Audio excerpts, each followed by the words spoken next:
اسلام آباد میں خواتین کو گاڑی میں ہراساں کیے جانے کا انکشاف، ملزمان کی اسلام آباد ویب ڈیسک وفاقی دارالحکومت میں موٹر سائیکل سواروں کی جانب سے خواتین کو ہراساں کرنے کا واقعہ پیش آیا اور ملزمان کی ویڈیو بھی وائرل ہو گئی۔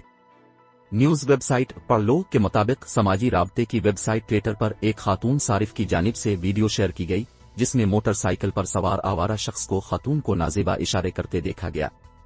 بظاہر ایسا لگتا ہے کہ یہ ویڈیو ایک کار سے ریکارڈ کی گئی ہے اور اس میں دکھایا گیا ہے کہ موٹر سائیکل پر سوار دو افراد اندر ایک خاتون کو ہراساں کر رہے ہیں اور جواب میں خاتون ان کی ویڈیو بنا رہی ہے۔ مذکورہ اشخاص کو ویڈیو میں مسلسل درمیانی انگلی دکھاتے ہوئے دیکھا جاتا ہے اور یہاں تک کہ وہ گاڑی کے قریب جا کر بھی ایسا عمل کرتے ہیں۔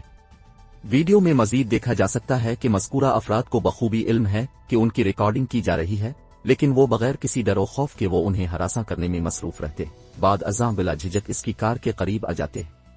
یہ واقعہ مبینہ طور پر اسلام آباد میں پیش آیا، جبکہ یہ مقام شاید ایکسپریس ہائی وے ہے کیونکہ صارف نے اپنا ہیش ٹیگ استعمال کیا۔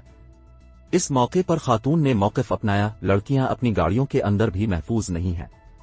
یہ نظر انداز کرنے کی چیز نہیں ہے اور نہ ہی یہ کوئی تفریح ہے، یہ ہراسانی ہے۔